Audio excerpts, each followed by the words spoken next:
You're watching WCSD Cable Television from Calloway County High School.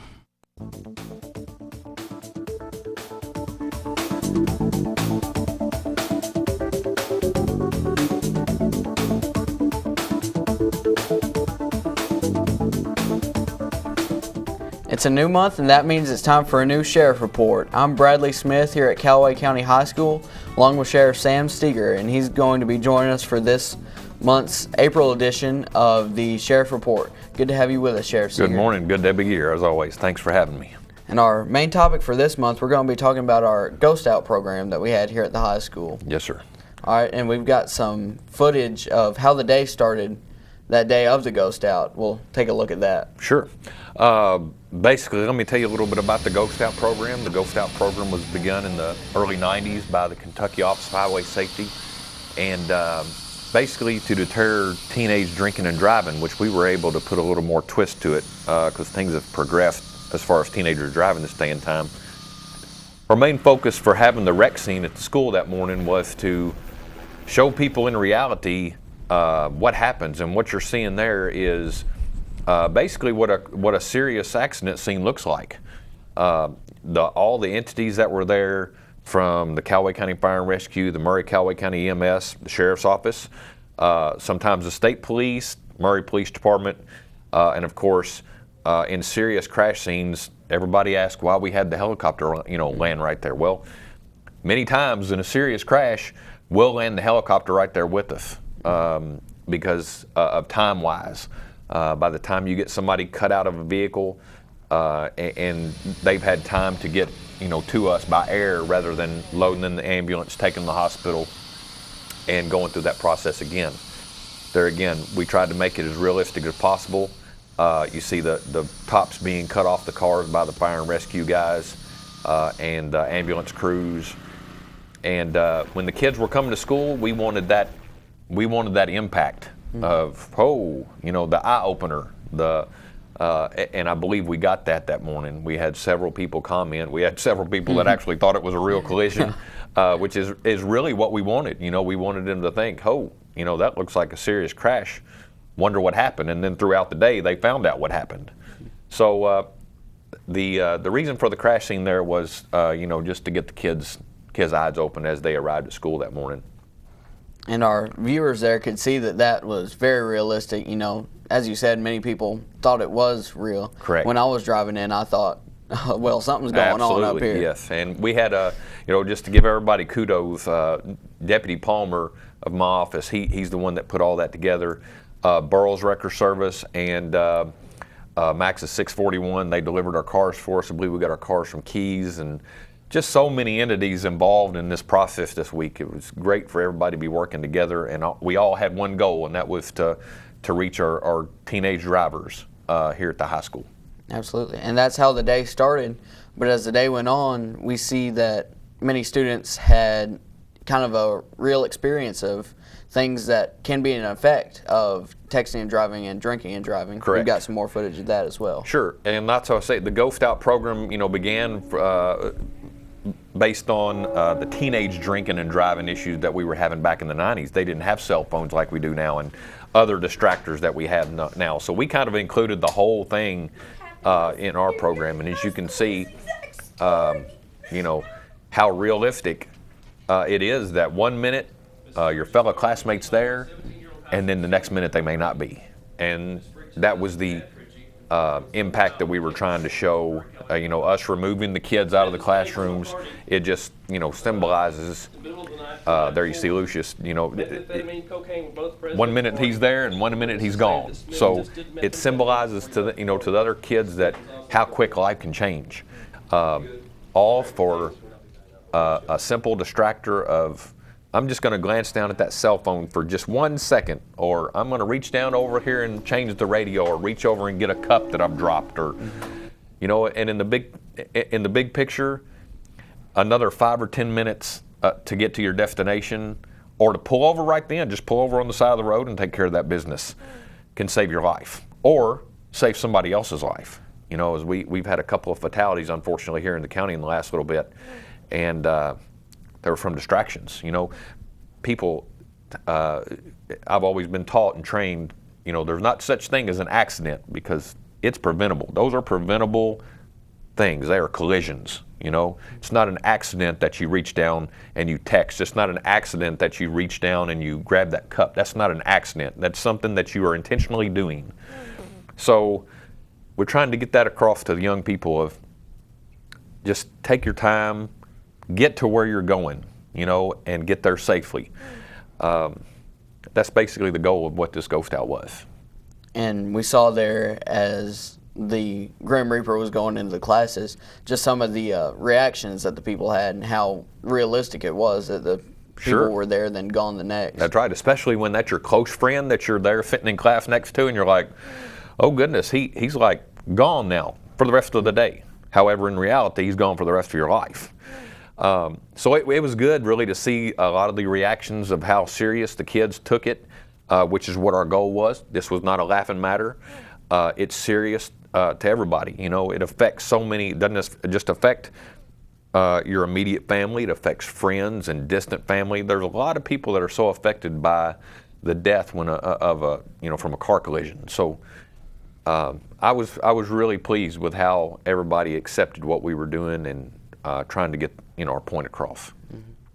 And that was going on throughout the day, but at the end of the day, we had an assembly to kind of show how these things would all culminate, and we have some footage of that as well. Correct. And what's important here is there's Deputy Palmer there. He's the kind of organizer. Him and Miss Hayes organized pretty much all of this. And the end of the day symbolizes the 15 kids that were pulled and were deceased from the car collisions. They got to come into a room. They wrote their own obituaries, which was pretty important for them to do. For them to also realize is, when they're writing down those words of, hey, I'm dead, I don't exist anymore. That's pretty eye-opening for them because they're sitting there saying, hey, I'm leaving my mom and I'm leaving my dad and my sister and brother and or husband or girlfriend or whatever it may be. So it's eye-opening to them as well.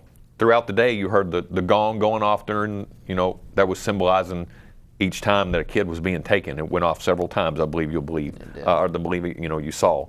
So there again, the end of the day, we wanted to make it as realistic as possible. We had a few speakers. There you can see, just to back up there, you can see Lofton, he's running off. Important in that aspect was we were symbolizing that Lofton made the right decision, and he didn't drink and drive. He didn't text. He wasn't reaching for the cup and the floorboard. So it was important for him to take off running. He was a survivor because he didn't make that decision to do that. And there again, that's the point of the program. So back to the speakers, we were very fortunate to have Cindy Dunn as our guest speaker. What's important there is in this program, you try to find somebody that has a real life experience. And Miss Dunn's daughter, Megan Parrish, was killed in a traffic collision out on 641 North here in our county about 13 years ago. And so we reached out to her to see if she could tell us her story. So her real life experience would resonate with the kids, the teachers, the parents that came to see this the other day. I know we had several parents there. So it was important, and we're so appreciative of her coming and speaking to us and giving us a word of advice. And she's a lady of that set the tone. Her tone for her speech was perfect, and I think the kids saw that she was up there for a purpose. So all in all, I thought it was a great day, and hopefully in the future we'll do it again to give those kids that are coming up through the high school another chance to see that. All right, and I feel like for most people, that assembly there at the end of the day, that was one of the most impactful parts of the day, just seeing not only Miss Dunn's story, but all the other things as well, just seeing that it could happen to anybody. There was the quarterback was one of the victims, just saying that nobody's immune from it. That is exactly right. That's a great point, is, there's, death doesn't care who you are. It's going to hit all of us eventually. But when you're riding in that car, death doesn't know who you are. The drivers don't know who you are. It should, Jacob or Lofton or you know, anybody else that was in that group the other day. It doesn't care who you are, and that was a great point. That's what we were also trying to get across, was it can affect anybody. All right, we're going to take a short break, and coming up after that, we're going to talk about some more issues facing the Calloway County area. Stay tuned for the continuation of this month's Sheriff's Report. This is the story of a boy who was very sensitive to lights and sounds. So he built secret hiding places where nothing could get in. The boy didn't like looking people in the eye. It made him feel uncomfortable. One day, he found out he had something called autism. His family got him help, and slowly, he learned how to live with it better.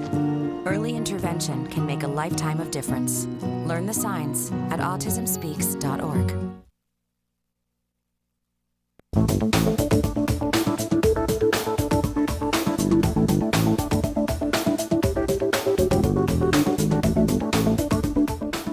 Welcome back to this month's edition of the Sheriff's Report here at Callaway County High School. This is the April edition, and once again we're joined by Sheriff Sam Steger. And since we were coming out of the break, you told us a few months ago about the Boys and Girls Camp or Ranch. If you could tell us a little bit of progress about how that's going. Absolutely, we're ramping up to get ready to send our kids, and we've raised about.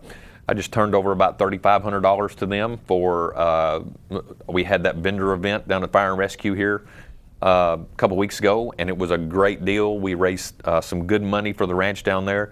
We've had a ton of people stop by and just drop off paper plates and paper towels and just things for the ranch. We had a local guide, fishing guide, brought us a ton of fishing poles for the ranch.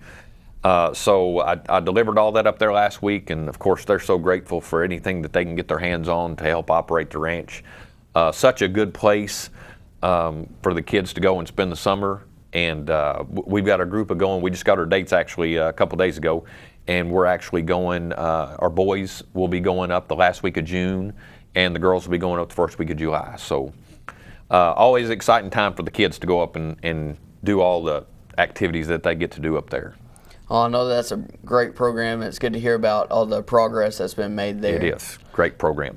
You had mentioned that you there was something about property taxes that you wanted to bring up. We've been collecting taxes now, since last October, property taxes. And, of course, that comes to an end in April for us, shifts up to the county clerk's office. So just so people are aware, any delinquent taxes that you're going to be paying, you go to the county clerk's office. Now we've shifted that from our office to them.